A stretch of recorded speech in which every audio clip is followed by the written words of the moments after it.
The scrapyard on planet Kilor was silent during the day, but at night everything changed. It started with a sound, a strange, deep sound that echoed through the metal hills of broken ships and old machines. It wasn't loud like a scream. It was soft like a baby crying, but slow, heavy, and full of pain.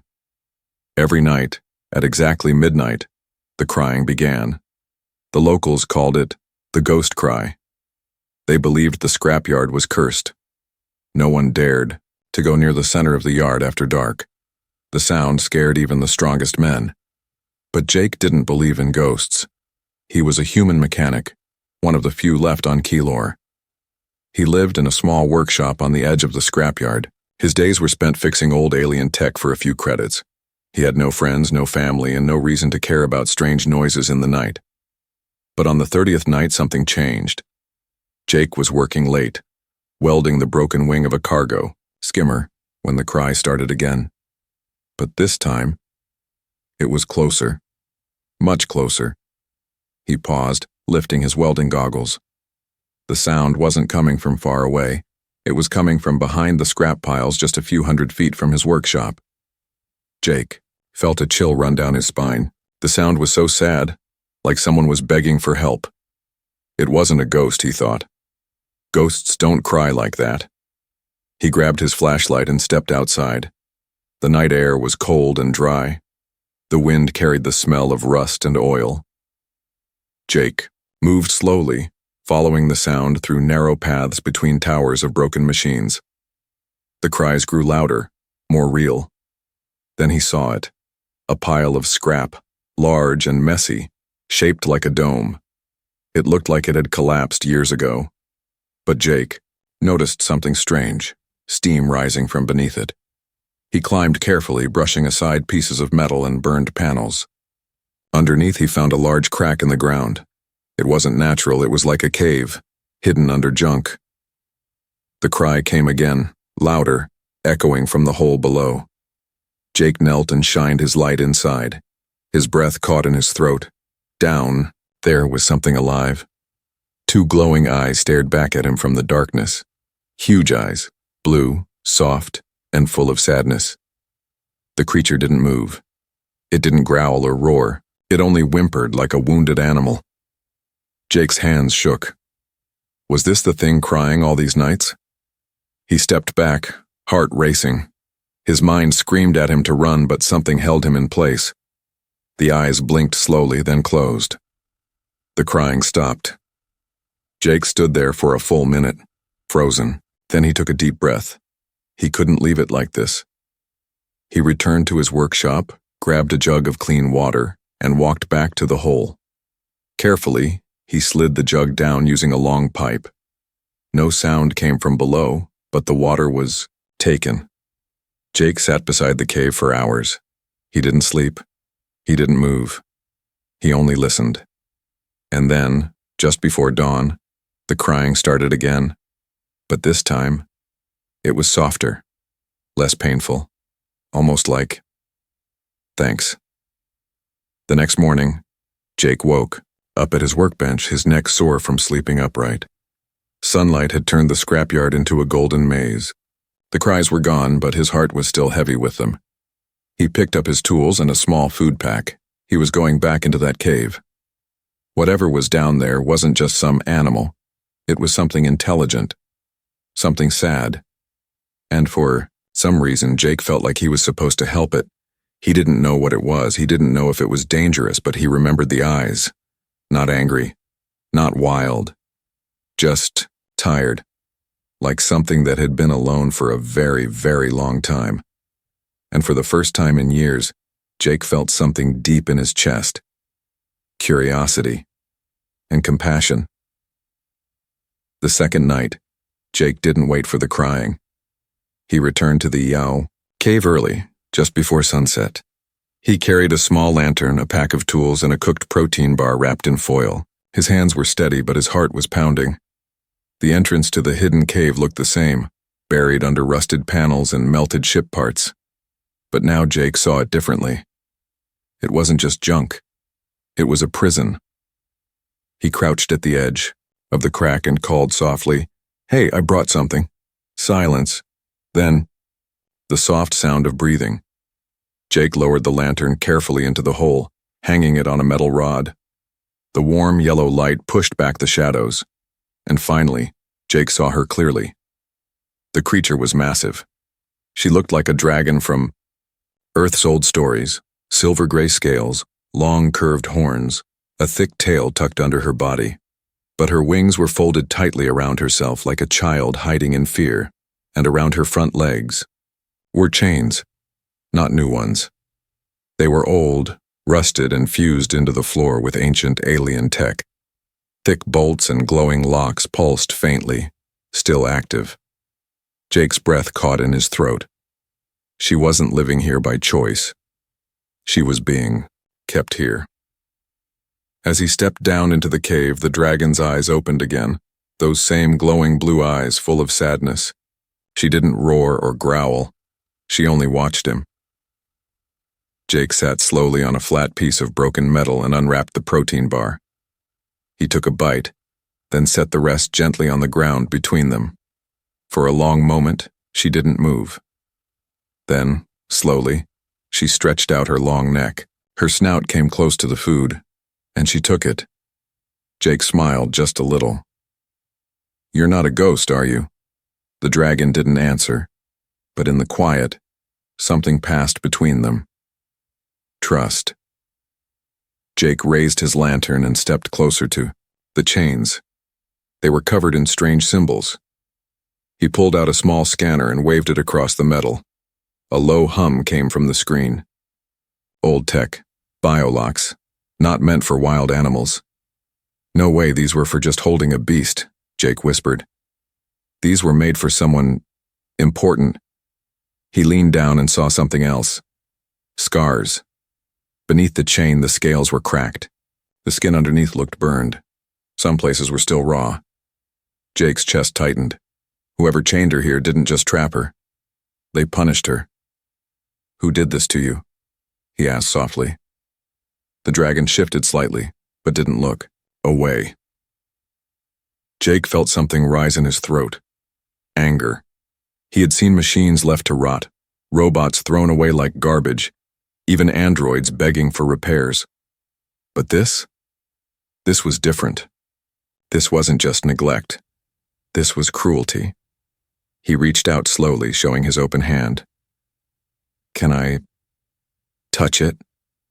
The dragon stared at him. Then she lowered her head. Jake stepped forward and placed his hand gently on the chain. The metal was warm, from her body. He traced the edge of the lock, feeling the alien symbols burned into it.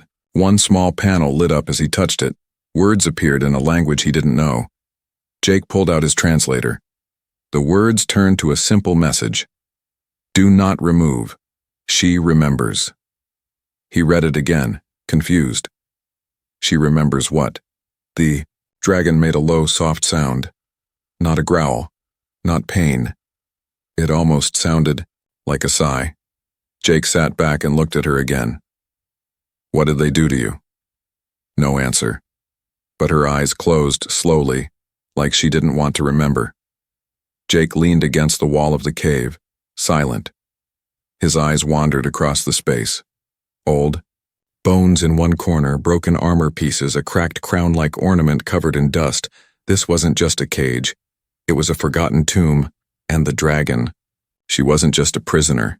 She was someone important. Someone who had been left here. Alone. Hours passed. Jake didn't move. He just sat beside her in the soft light, feeling her breath move the air gently. The crying didn't come that night. Instead, something else happened. As Jake began to drift off to sleep, he heard her voice, not out loud, inside his mind. Soft, tired, ancient. "You should not be here, but thank you."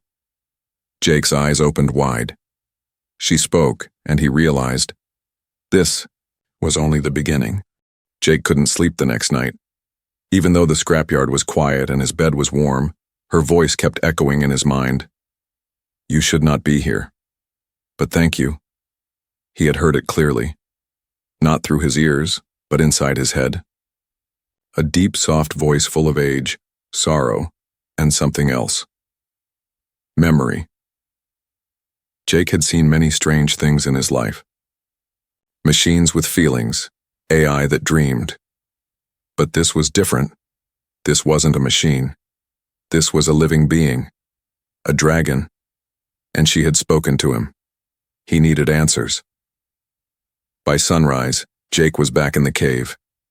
The dragon was awake, her silver body glowing slightly in the dim light. Her eyes followed him, but she didn't speak again, not with words. Still, there was no fear between them now.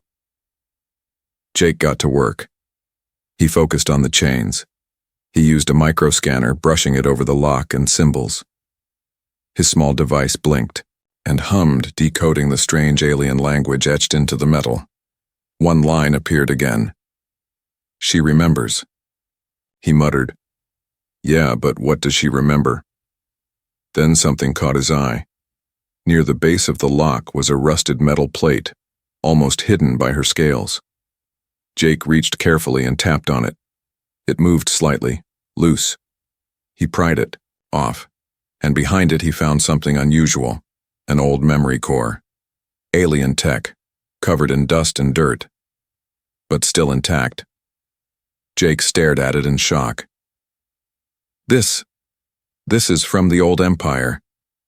He had seen tech like this before, years ago in black market salvage. It was used for recording memories, not just data but experiences, feelings, visions, the kind of tech reserved only for royalty or war heroes. He turned to the dragon slowly. "Was this yours?" She didn't move, but her tail curled, slightly around her body like a mother pulling in close. Jake gently cleaned the device and plugged it into his translator pad. Lights flickered. For a moment, the screen stayed black. Then it opened. A wave of images hit the screen, too fast at first, like a flood of broken glass and color. Then they slowed, and Jake watched. A field of gold light. Alien children laughing. A tall warrior, kneeling before the dragon with a hand to his heart. Then, flames. War, screaming. Shadows of armored invaders with red banners. And finally, the dragon, chained. Roaring in grief as small hands reached for her from behind a closing door. Jake's breath caught. They had taken someone from her. A child. A royal heir. No. Worse. They had used her. She had been the protector of a royal family, a living weapon. But when her masters were betrayed and killed, the survivors blamed her. She wasn't just locked away. She was punished. For failing. Jake whispered, "You weren't crying because you were trapped. You were crying because you lost everything." The screen blinked out. The memory was too damaged to continue, but Jake had seen enough. He turned to the dragon. Her head was lowered. Her breath was soft. For a moment she looked smaller, like a grieving mother. Jake stepped close and placed a hand gently on her side.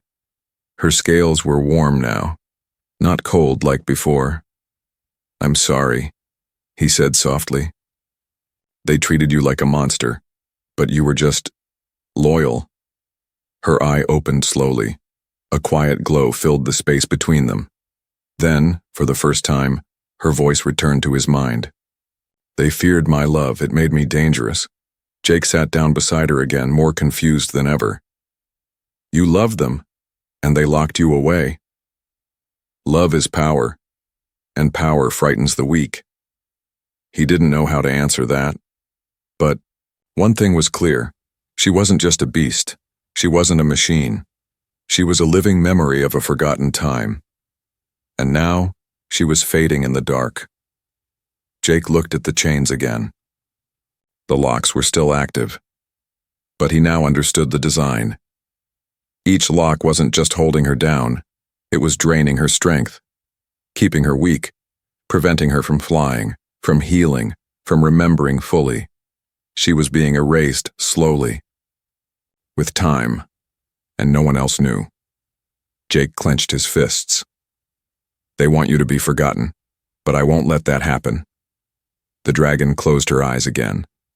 But this time, no tears came, only silence and trust. Jake couldn't stop thinking about the vision, the laughing children, the battle. The dragon's roar of heartbreak. He had touched only a piece of her past. But that piece changed everything. She wasn't just crying from pain. She was crying from loss. And those chains weren't just to trap her, they were there, to erase her soul slowly. That morning, Jake packed his tools, a solar battery, and a data extractor. He knew what he had to do. He had to unlock her full memory. Back in the cave, the dragon was awake. She didn't move as Jake approached, but her eyes followed him. They weren't sad today. They were waiting. Jake smiled a little. I think we both want answers. He sat down beside her, placed the broken memory core on a metal plate, and connected it to the solar battery. Then he hooked up the extractor. The lights blinked. Old files. Damaged, fragmented, but still alive. Jake tapped. The screen. The memory began. The cave filled with faint blue light. The dragon lifted her head slightly. Suddenly a clear image appeared. It was her, but younger.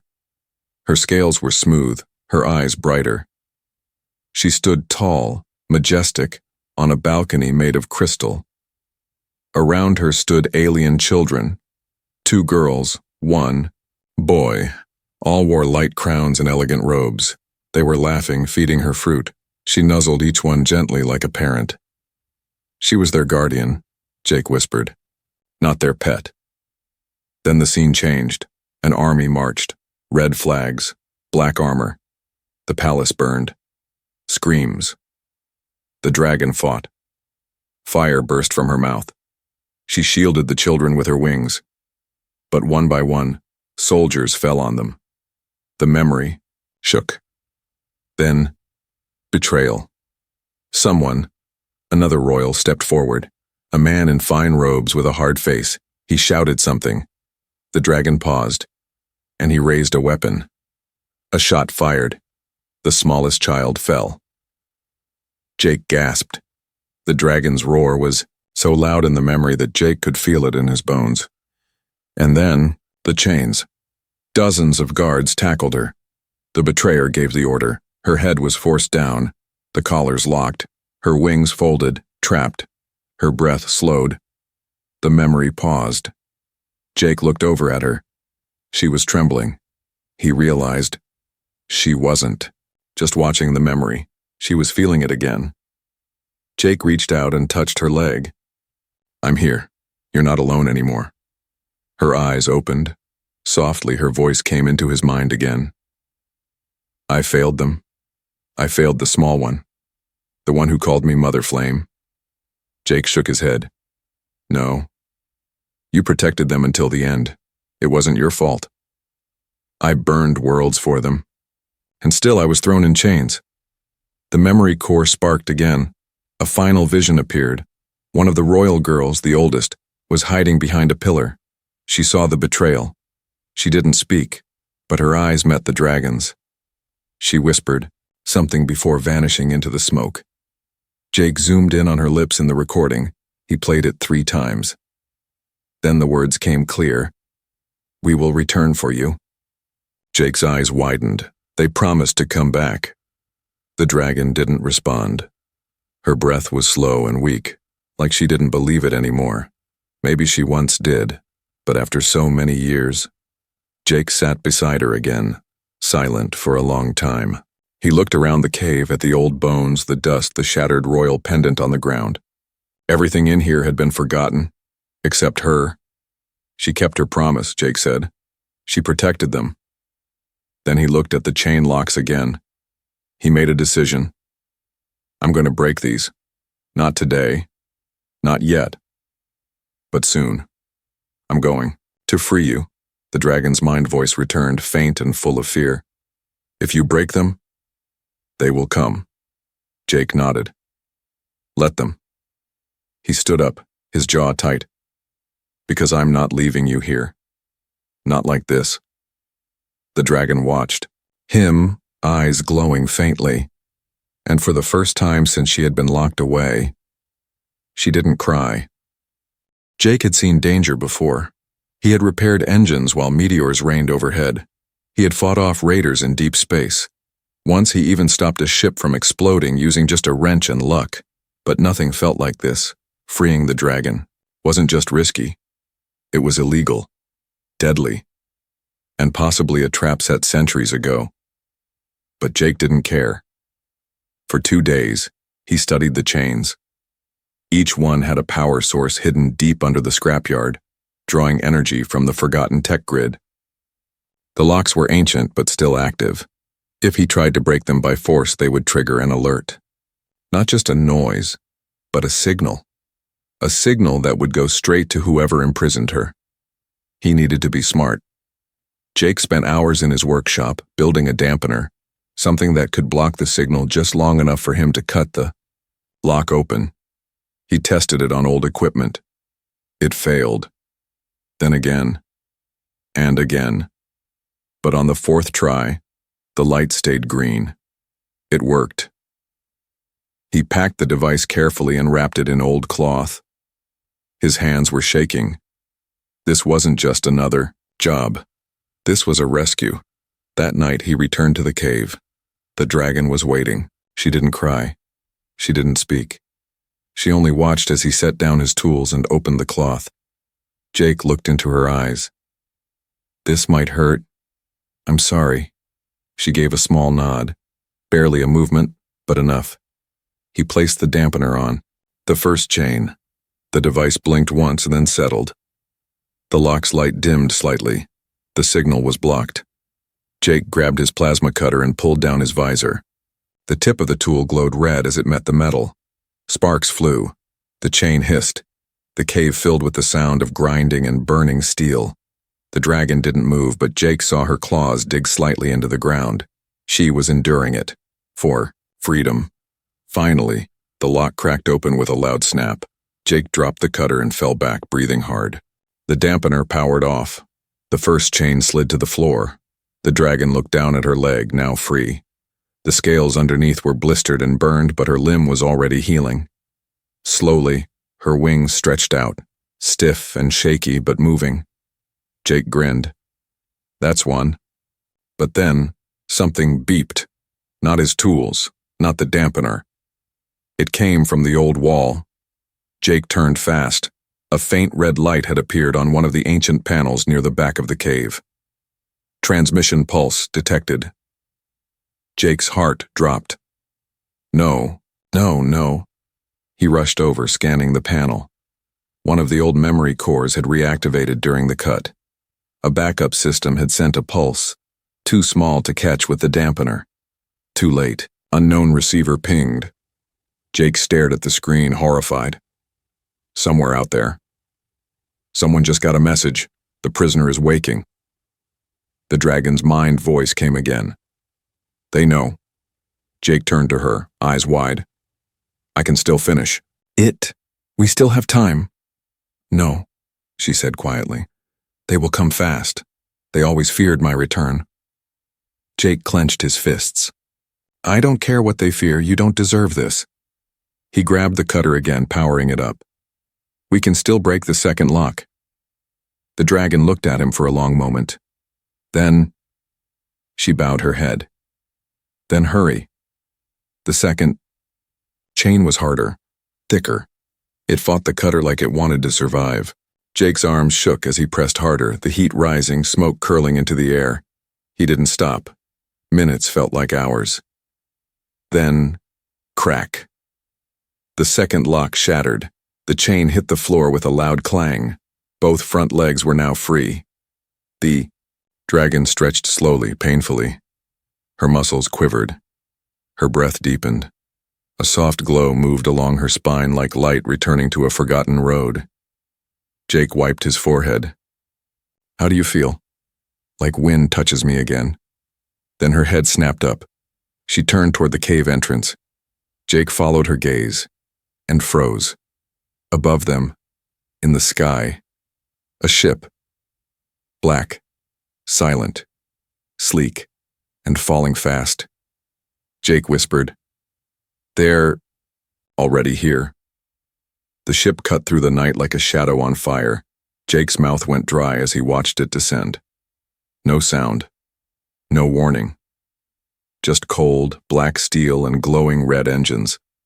It wasn't a normal patrol. It was something else. Something built for only one purpose: capture or kill.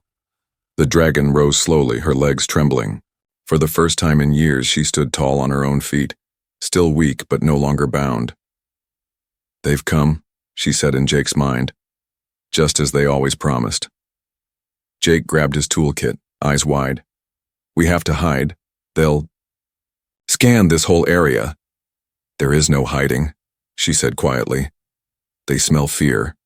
They hunt memories." The ship landed hard above the cave, sending dust and metal shaking loose. Jake could hear boots, many, marching, heavy armor, voices in a language he didn't know, sharp and cruel. He looked at the dragon. She was still standing, but barely. He made a quick choice. Jake sprinted to the edge of the cave and placed small explosive charges at the entrance walls. Just enough to collapse part of the entrance, not to trap them but to block sensors. He glanced back. "You'll have to trust me." "I already do." He hit the trigger. Boom! The roof of the tunnel crashed down, sealing them in a rain of scrap and dust. The marching above stopped, confused. Alarms began to sound on the ship. They'd lost her signal, but it wouldn't take them long to break through. Jake rushed back, to the dragon's side. "You need to fly. Can you fly?" "Not yet, but I can burn." Her voice changed on that last word. It wasn't tired anymore. It was fierce. The metal cave began to glow red. Not from fire, from her. Her body trembled, but now it wasn't from weakness. It was awakening. The chains had held her back for decades. Not just her limbs, but her very nature. Her fire. Her soul. Now that they were gone, the ancient energy began to return. Cracks of blue fire shimmered along her scales. Her chest rose with power, her horns lit with glowing light. Jake stepped back slowly, his heart racing. "Just tell me what you need." "You. Just you." The walls of the cave shook again. This time, from above, plasma drills. The soldiers were cutting through. Jake looked up. "We don't have time." Then the dragon stepped forward. She let out a low growl that grew into a roar, a deep, thunderous cry that shook the earth. The remaining chain on her tail cracked, not because Jake cut it, but because she broke it herself. Above them, the enemy ship's hatch exploded open. Dozens of armored figures poured out, weapons ready. They didn't know what was coming. The ground split. The cave below erupted, and from the fire and dust, the dragon rose, wings wide, eyes burning, a storm of ancient rage. The soldiers paused. Even their machines hesitated. She wasn't a beast. She was a sky-born goddess of wrath. Jake held on too, a thick cable watching in awe as she soared upward through the smoke. The moment her wings touched the air, the wind screamed. The first blast of fire came without warning. Blue and gold flames shot from her mouth, slicing through the night. The enemy's main cannon exploded, sending metal flying in every direction. The soldiers opened fire, but it didn't matter. She was too fast, too powerful, too angry. Jake climbed to higher ground, watching her move like lightning in the sky. Each wing beat sent shockwaves across the scrapyard. Then she hovered above them, her tail coiled, her wings wide. "I am not forgotten," she roared. "I remember everything." A final wave of flame scorched the landing zone, leaving nothing but melted armor and empty shadows. The ship tried to escape. She struck it down with one blast, then silence. Only the sound of burning metal remained. Jake stood alone in the wreckage, eyes wide. She landed beside him, her breath heavy, her body glowing. He stepped closer, tears in his eyes. I've never seen anything like that. I told you I was dangerous because I loved too much. She lowered her head to him. Jake reached up and placed his hand gently on her snout. No, you weren't dangerous because of love. You were powerful because of it. She closed her eyes, and for the first time since he met her, she smiled. The battle was over. Smoke curled above the broken scrapyard. Metal still glowed from fire. The invaders were gone, burned, scattered, or running into the night. And there, standing in the center of it all, was her. No longer a prisoner. No longer a whisper in the dark. She stood proud and tall, her wings stretched wide, her silver scales shining with soft blue fire under the twin moons of Kalor. She was no longer the sad dragon who cried at night. She was Elthyra, she who remembers. Jake sat on a piece of wreckage, his hands still shaking. His ears rang from the explosions. His face was covered in dust and ash. But his heart felt strangely calm. He had seen her fury, her power, her truth. And now he saw something else. Peace. Elthyra walked toward him slowly, her massive head lowered gently. With a deep breath, she folded her wings and sat beside him, the ground trembling under her weight. He looked up at her. You could fly away now. You're free. Her glowing eyes met his. They were soft now, like quiet oceans. I could, she said in his mind. But I won't. Not without you. Jake blinked. Why me? Because you were the only one who listened to my cry, when everyone else ran. He lowered his head, speechless. For most of his life, Jake had felt invisible. Just a junk mechanic in a forgotten corner of space, no family, no medals, just broken machines and old dreams. But now, he had helped save a legend. He had freed a heart that was buried under chains and silence. And he wasn't alone anymore. Later that night, under the stars, Jake followed Elthyra deeper into the scrapyard. She led him to a place he had never seen before, an old transport ship buried under layers of rust and vines. With a flap of her wings, she blew the vines away. The ship's door opened with a hiss. Inside, old tapestries, royal insignias, broken armor, and a stasis pod. Jake stepped closer. The pod was cracked, but inside was a recording device. He touched it. A message played, a woman's voice. Soft, familiar, royal. To the one who finds her. If she still cries at night, then we have failed. But if you're hearing this and she is awake, then she is not alone anymore. Jake looked back at Elthyra. Her eyes shimmered. That was her, she whispered. My last child. She escaped. Jake asked, do you think she's still alive? I don't know, but now, I will find her. The next morning, the sun rose bright over Kalor. The winds were calm. Jake stood beside the great dragon as she prepared to fly, this time, truly free. He looked up at her, holding the small royal pendant he found in the cave. I guess this is goodbye. Elthyra lowered her head, eyes shining. No, Jake, this is beginning, and I want you with me. He stared at her, stunned. Me? Why? Because I still remember pain. But you reminded me how to hope again. Jake smiled slowly. She offered him her back. Without fear, he climbed up, settling between her wings. The metal felt warm, alive beneath him. She spread her wings wide, huge and full of power. With one mighty leap, they rose into the sky, up, over the scrapyard, up, past the clouds, up toward the stars where her memories lived, and where her future waited. From that day on, people told stories of the sky dragon who no longer cried, of a forgotten human who helped her rise, of a bond stronger than chains, stronger than fear. And when children asked why the stars sometimes flickered blue in the night sky, their parents whispered, because she remembers, and now she soars.